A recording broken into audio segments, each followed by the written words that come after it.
Creationism? Bring it on.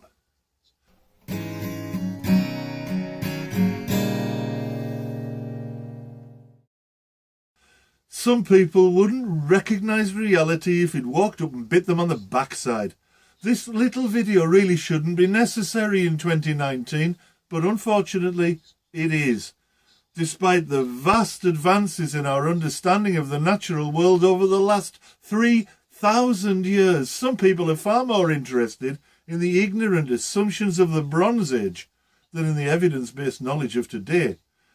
I'm talking, of course, about creationists, those denizens of ignorance and superstition whose childish insistence upon fairy stories about talking snakes and men made from clay prop up with such appalling regularity they should carry an intellectual health warning wherever they go. I'm afraid I had the misfortune of meeting one of these ill-informed people a few weeks ago. Displaying an air of confidence matched only by his complete and utter ignorance of reality, this young man, who turned out to be an assistant pastor, informed me that evolution is a lie. He said that the world was created by God in 7 days, precisely as described in the Bible. He didn't specify which version of the creation story he meant for me to take so literally.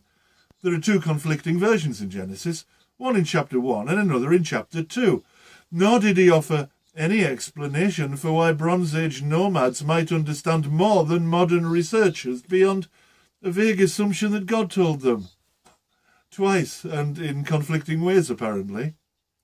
He offered to bring me a DVD the next day that would falsify evolution, and in return, I suggested he have a look at the first few videos in this YouTube series to see why his idea of the theory of evolution was so wrong. The next day he told me that he couldn't find the DVD. That seemed very convenient, but he had watched my YouTube videos. Well, the first few episodes anyway. I asked him what he thought. He said that I'd raised some interesting points, but that he disagreed. I asked him where he thought I'd gone wrong. Oddly enough, he didn't seem able to come up with a single issue in my explanation of the process of evolution and its evidence that I'd been mistaken about. It's funny that. I suspect even I could see the odd mistake here and there, but this guy, this ardent evangelical creationist, couldn't see a single error. I suggested that if he couldn't find any reason to fault the steps I'd outlined, he might want to acknowledge that he rejected the theory, not because he doesn't believe it, but because he doesn't want it to be true. His faith in an ancient myth prevents him from accepting obvious reality. We talked a bit more, and he eventually challenged me to debate him in his church. I agreed, and we decided upon a motion to debate, borrowed from Austin atheist Matt Dillahunty. This house believes that faith is a reliable pathway to truth. The pastor would support the motion, or try to, and I would oppose it in front of his congregation. A hostile audience for me, but hey-ho, truth is still truth regardless of who's listening. That was almost 3 weeks ago. Since then, this young pastor has ignored all my emails, and even on the one occasion when we found ourselves in the same room, refused to give me any eye contact or even acknowledge my presence. He's bottled out. But I think he needs to hear what I have to say. So I'm producing this video in the hope that he just might watch it. We have some mutual friends who just might point him towards it. In putting it together, I've tried to recall as faithfully as I can remember the arguments he used to dispute evolution, and I will present the counter-arguments more or less as I would have done had he had the courage to debate me face to face as he originally suggested. It's only a theory. It's ironic that he brought this ridiculous statement up on the second day after he'd watched the following video clip on my channel. By far, the easiest way to test whether something is true is to see if it can predict what we might find in the real world. That's why scientists come up with hypotheses, possible explanations for what they see, and then devise tests to find out if what really happens is what we would expect according to that hypothesis. Hypothesis really just means an explanation with little or no supporting evidence. The more tests a hypothesis passes, the more evidence it acquires to support it, until eventually it moves beyond the status of hypothesis and becomes a theory. Hypotheses with loads and loads of supporting evidence are still technically just theories, although in common language they become known as facts. That's the situation with the theory of evolution. It's still only a theory because in science everything is only a theory, an explanation that is supported by evidence. We still have more than enough evidence to talk about the fact of evolution in all but the strictest scientific terms, in which theory is as certain as one could ever be.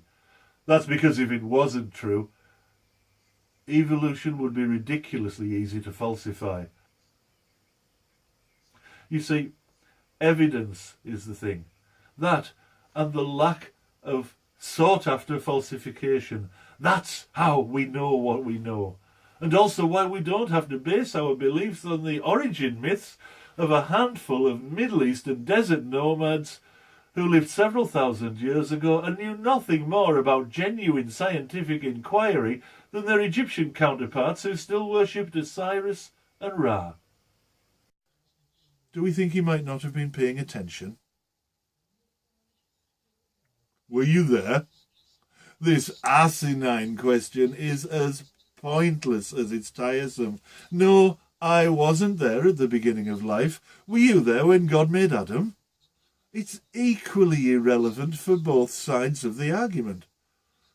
What isn't irrelevant is the trail of physical evidence we have, from DNA to the geological column containing the fossil record to radioactive clocks, and even the physiological and anatomical similarities between species in the different kingdoms of life. This is where the dishonesty of creationists started to shine through. I described a scenario and evidence trail following a murder. All the evidence pointed inexorably to the butler having committed the crime. It was almost impossible for there to be any other explanation at all.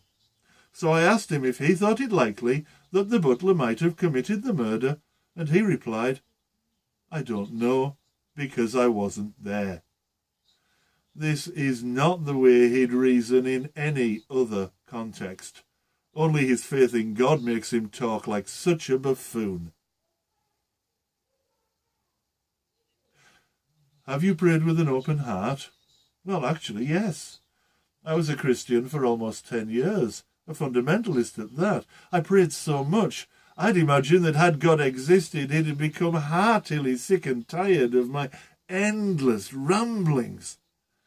The fact that this pastor's response was to suggest that I hadn't prayed honestly or humbly enough served only to demonstrate his own lack of understanding and his inability to accept that anyone could legitimately disagree with him. Pascal's wager. Well, this is the easily refuted "what if you're wrong" argument. My response was to follow that thought to its logical conclusion. I'd appear at the moment of my demise at some celestial gateway, only to be denied admission by the otherworldly gatekeeper. Beyond the gate, I could see many of the long dead laughing and having fun in their ethereal paradise. But since I hadn't died in battle, I wouldn't be allowed into Odin's mead hall. But then neither would he. "What if you're wrong?" I asked. The pastor's response served only to demonstrate the arrogance of this type of Christianity. "I'm not," he replied, refusing to take seriously the question he expected to be so powerful when directed at me. All that exists has a cause. This is the cosmological argument, and I'm afraid I didn't allow him the time to go through it because it's tiresome, predictable, and demonstrates extremely childish reasoning. The basic idea is this. Everything that begins to exist has a cause. The universe began to exist. Therefore, the universe has a cause. We call that cause God. There are a number of problems with this attempt at logic. First, it's supposed to be based upon the idea of a logical syllogism. The best example for most people is all men are mortal, Socrates is a man, Socrates is mortal. The conclusion, Socrates is mortal, is the logical conclusion from the two premises, so long as you accept the premises. But it isn't based upon syllogism. It begs the question instead. In the Socrates example, the two premises place Socrates in two overlapping sets, men and mortals. That's why it works, because Socrates appears as part of both sets, and so the conclusion, Socrates is mortal, works. For the cosmological argument to work in the same way, there would need to be two separate intersecting sets, but there aren't. We have everything that begins to exist, and we have the universe.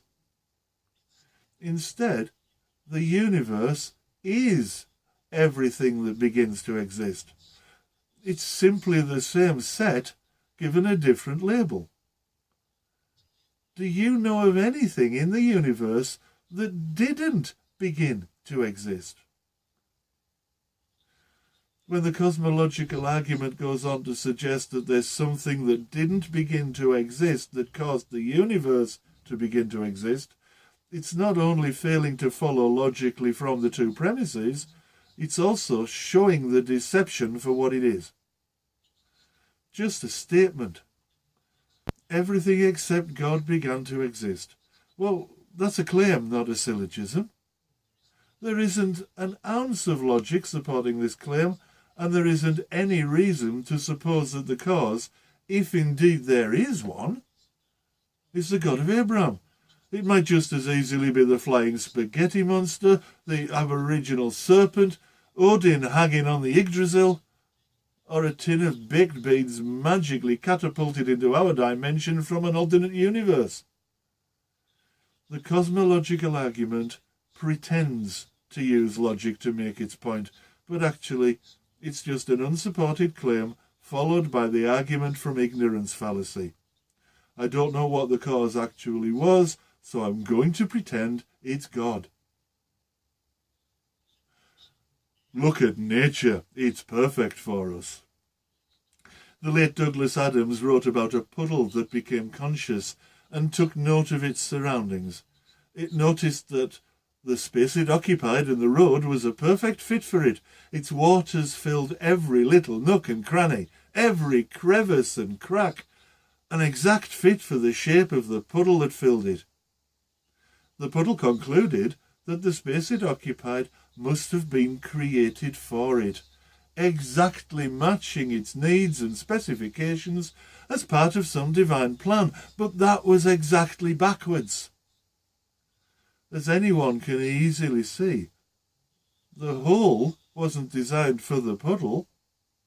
The puddle adapted to its environment.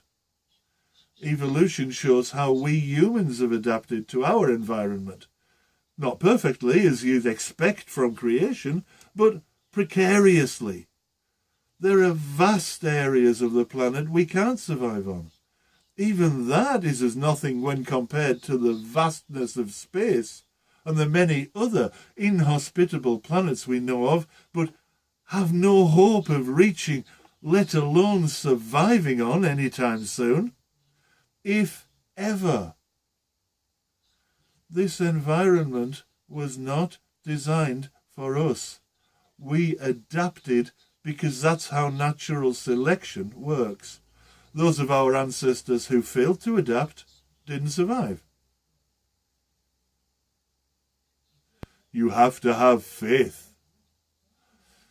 Finally, he gave that universal sign that is run out of arguments and simply asserted that you have to have faith. I didn't get to counter that one, which is partly why I suggested we make it the topic for debate. I still hope to get the chance to debate this young man, partly because he's so wrong, and partly because his ignorant rudeness in blanking me has left me quite keen to put him in his place.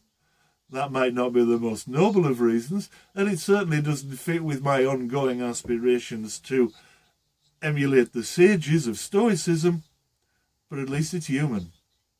So I'll keep my rebuttals of faith up my sleeve for the moment, just in case. And just in case you're watching, young man, bring it on. I'm Stuart Sorensen, and this is Mind the Care Training. If you found this video useful or helpful in any way, please feel free to share it around and click the like button. Oh yes, and while you're at it, if you click on the little character icon that's on your screen right now, you can subscribe to the channel and you won't miss any other videos. Thank you for watching.